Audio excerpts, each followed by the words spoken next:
নতুন একটি বোতল আর্ট অথবা পেইন্টিং ভিডিওতে সবাইকে ওয়েলকাম জানাচ্ছি। আজকে আমি আপনাদেরকে এই প্লাস্টিকের বোতলটা পেইন্টিং করে দেখাবো।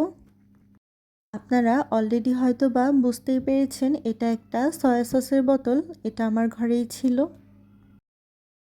আমি যেহেতু আপনাদের সাথে এরকম বোতল আর্ট অথবা হোম ডেকোর আইটেমগুলো শেয়ার করে থাকি, জন্য আমি এরকম বোতলগুলো প্লাস্টিকের অথবা কাঁচের বোতলগুলো কালেক্ট করে রাখি। আর এই সয়া সসের বোতলটাও আমি অনেক দিন ধরেই কালেক্ট করে রেখেছিলাম। এটার যে প্যাটার্নটা এটা দেখে মনে হচ্ছিল এটাকে পেইন্টিং করে খুব সুন্দরভাবে একটি ফুলের টব তৈরি করা যাবে, খুব সুন্দরভাবে ঘরে সাজিয়েও রাখা যাবে।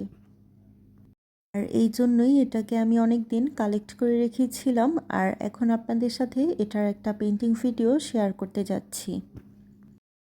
আশা করছি আপনারা ভিডিওটা শেষ পর্যন্ত দেখবেন এবং ভালো লেগে থাকলে সবার সাথে শেয়ার করে দিবেন। আসলে ভাবছিলাম এই প্লাস্টিকের বোতলটাকে কী কালার দিলে সুন্দরভাবে ফুটে উঠবে। ভাবতে ভাবতেই প্রথমে যেহেতু একবার হোয়াইট কালারটা দিয়ে একটা বেস দিব, সেই জন্য হোয়াইট কালারটা দিয়েছিলাম। কাছে হোয়াইট কালারটা দেওয়ার পরেই বেশ সুন্দর লাগছিল এই প্লাস্টিকের বোতলটা। তারপরে ভাবলাম তাহলে এটার ফাইনাল কালারটা হোয়াইট কালারই দিয়ে দিব। আর এই জন্য এটাকে আমি একবার হোয়াইট কালারটা ভালোভাবে শুকিয়ে যাবার পরে সেকেন্ডবারও হোয়াইট কালার দিয়ে পেইন্টিংটা করে এর ফাইনাল কালারটা এরকম রেখেছি। এই যে ডিজাইনটা বা পেইন্টিংটা সেটা আমি একটু সিম্পলভাবে করব ভেবেছি। এই জন্য প্রথমে একটা 0 সাইজের ব্রাশ নিয়েছি। তারপরে ব্ল্যাক কালার দিয়ে কিছু এরকম চিকন করে ডালাপালা দিয়ে নিয়েছি। তারপরে এরকম পিঙ্ক কালার দিয়ে ছোট ছোট কিছু চেরি ফুল দিব। হোয়াইট কালারের মধ্যে এরকম ব্ল্যাক এবং পিঙ্ক কালারের কম্বিনেশনটা কিন্তু আমার কাছে অনেক বেশি ভালো লাগছে। আপনাদের কাছে কেমন লেগেছে অবশ্যই জানাবেন। আর আমার ভিডিওটা যারা দেখছেন ফেসবুক থেকে তারা অবশ্যই আমার পেজে একটি লাইক ফলো করে দিবেন। আর যারা আমার ইউটিউব চ্যানেল থেকে দেখছেন তারা অবশ্যই আমার চ্যানেলটিকে সাবস্ক্রাইব করে দিবেন। নতুন নতুন ভিডিও দেখার জন্য রং ছায়ার সাথেই থাকবেন।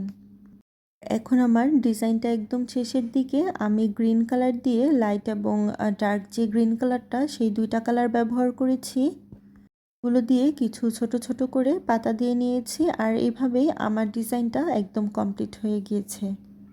তারপরে এটা খুব ভালোভাবে শুকিয়ে যাবার পরে আমি এটাতে একটু বার্নিশ স্প্রে ব্যবহার করে নিব।